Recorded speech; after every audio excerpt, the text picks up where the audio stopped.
இப்போ நாங்க மலேசியால இருக்கிற famous attracting spot Genting Skyworld theme park தான் வந்திருக்கோம். இந்த பிளேஸ் ரொம்ப த்ரில்லிங் அண்ட் அட்வென்ச்சரான பிளேஸ். பட் இங்க எப்படி வந்தோம்னு பார்க்கலாமா? இது ஏன் கென்டிங் ஹைலாண்ட்ஸ்னு சொல்றாங்கன்னா, ஒரு ஹை வியூல இருக்கு. இது மவுண்டெயினுக்கு கொஞ்சம் மேல இருக்கிறதுனால தான் இது கென்டிங் ஹைலாண்ட் அப்படின்னு சொல்றாங்க. கேஎல் சென்ட்ரல்ல இருந்து பஸ் எடுத்து வந்தா 10 ரிங்கிட் தான் காஸ்ட் ஆகும். இல்லைன்னா டாக்ஸிலயும் வரலாம். இங்க வந்துட்டு ஒரு மால் இருக்கும். அங்கதான் கேபிள் கார் எடுக்கிற ஸ்டேஷன் இருக்கும். அங்கேயே நம்ம வந்து டிக்கெட் பர்ச்சேஸ் பண்ணிக்கலாம். இல்ல ஆன்லைன்லயும் புக் பண்ணிக்கலாம். நாங்க 4 பேருக்கும் சேர்த்து ஆன்லைன்லயே எல்லா டிக்கெட்டும் புக் பண்ணிட்டோம். இங்க வந்து ஒன்னொன்னுக்கும் டிக்கெட் வாங்கிட்டு இருந்தா டைமும் ஆகும், கியூ எல்லாமே பெருசா இருக்கும், எஸ்பெஷலி ஆன் வீக்கெண்ட். அது மட்டும் இல்லாம ஆன்லைன்ல பாக்குறப்ப கொஞ்சம் பிரைஸ் டிஃபரெண்ட் ஆகும். கேபிள் கார் வந்து ஏறும்போது நிக்காது, அது கொஞ்சம் கொஞ்சமா நவுந்துகிட்டே தான் இருக்கும். அங்க கைட் பண்ணுவாங்க ஏறுறதுக்கு.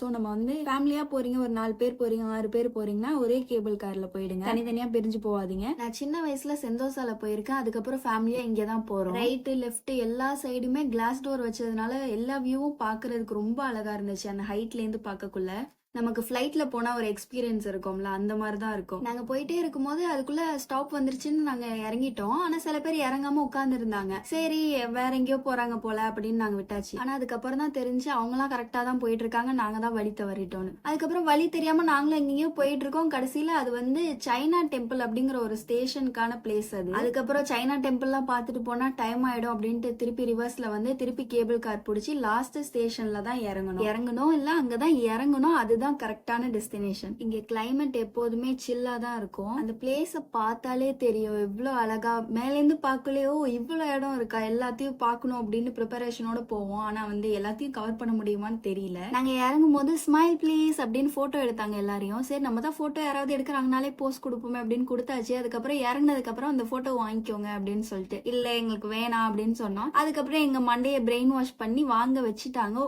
இது எடுத்தா இது ஃப்ரீ அப்படின்னு சொன்னாங்க. இல்ல எங்களுக்கு ஒரு போட்டோ போடும் அப்படின்னு சொல்லி ஆல்பம் மாதிரி குட்டியா வாங்கியாச்சு. எல்லாம் மெமரிஸ் தானே அப்படின்னு சொல்லி வாங்கியாச்சு. பட் இங்க இந்த ஸ்பாட்ல வாங்காதீங்க, ஏங்கிறத நான் அப்புறம் சொல்றேன். காலையில இருந்து நைட்டு வரைக்குமே இந்த மால் அவைலபிளா இருக்கும். நம்ம எங்க வேணுமோ ரவுண்ட்ஸ் போலாம். மால் மட்டும் இல்லாம நம்ம தங்குறதுக்கு ரெசார்ட்ஸும் இருக்கு, நம்ம ஸ்டே பண்ணிக்கலாம். அது மட்டும் இல்ல நம்ம இப்ப வந்து அவுட்டோர் தீம் பார்க் தான் போறோம். இன்டோர்லயும் ஒரு தீம் பார்க் இருக்கு. ஆனா எங்களுக்கு அதுல போக டைம் இல்ல. Maybe next time. இங்க நம்ம டிக்கெட்டை ஸ்கேன் பண்ணி என்ட்ரி ஆகலாம். ஏன் தம் பிரிண்ட் எடுக்கிறாங்க அப்படின்னா நம்ம வந்து ரீஎன்ட்ரி ஆகிக்கலாம். விச் மீன்ஸ் நம்ம இப்ப பசிக்குது, நான் வெளியில அந்த மால்ல போய் சாப்பிடணும் அப்படின்னா நம்ம எக்ஸிட் ஆயிட்டு சாப்பிட்டுட்டு திருப்பி உள்ள போலாம். இது நல்லா இருக்குல்ல. எத்தனை பிளேஸ்ல இந்த மாதிரி வச்சிருப்பாங்கன்னு தெரியல. ஏன்னா நிறைய பேர் என்ன எதிர்பார்ப்பாங்கன்னா அவங்க உள்ளே தான் இருக்கணும், உள்ளே சாப்பிட்டுக்கணும் அப்படின்ட்டு உள்ளே தான் ஃபுட் எல்லாமே இருக்கும். ஆனா இங்க உள்ளேயுமே ஃபுட் இருக்கு. பட் வெளியில வந்து சாப்பிடணும்னாலுமே சாப்பிட்டுக்கலாம். இன்னொரு விஷயம் எனக்கு இங்க பிடிச்சது என்னன்னா, மால்லயும் சரி தீம் பார்க்லயும் சரி எல்லா இடத்துலயுமே பிரேயிங் ரூம்ஸ் வச்சிருக்காங்க. சோ நம்ம காலையில இருந்து ஈவினிங் வரைக்கும் ஸ்பெண்ட் பண்ற அந்த டேல நம்ம பிரேயரையும் மிஸ் பண்ண வேணாம். அண்ட் ஆல்ரெடி சொன்னேன் ஏன் போட்டோ அங்க கேபிள் கார்ல எடுக்க வேணாம் அப்படின்னு. ஏன் அப்படின்னா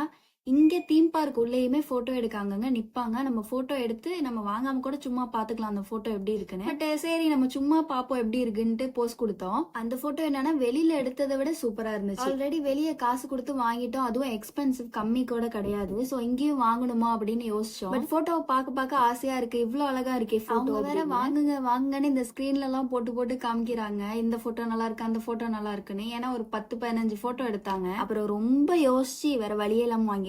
இதனால் நான் சொல்ல வருவது என்னவென்றால், போட்டோ கேபிள் கார்லயும் எடுப்பாங்க, இங்கேயும் எடுப்பாங்க. அண்ட் இங்க எடுக்கிறது ரொம்ப பெட்டரா இருக்கும். ஏன்னா நம்ம எங்க வேணுமோ நின்று எடுத்துக்கலாம். நீங்க போட்டோ வாங்குற ஐடியால இருந்தீங்கன்னா இங்க வாங்குங்க, கேபிள் கார்ல எடுக்கிறத வாங்கிடாதீங்க. இது மாதிரி போட்டோ எடுக்க அப்புறம் இங்க வரதுக்கான டிக்கெட் பிரைஸ் இதெல்லாம் டீடைல்ஸ் வேணும்னா கமெண்ட் பண்ணுங்க, ஐ வில் ஷேர். நெக்ஸ்ட் வீடியோல என்னென்ன ரைடு இருக்கு எல்லாமே எப்படி இருந்துச்சு அப்படின்னு என்னோட எக்ஸ்பீரியன்ஸை ஷேர் பண்றேன். அது வரைக்கும் ஷேர் செய்யவும்.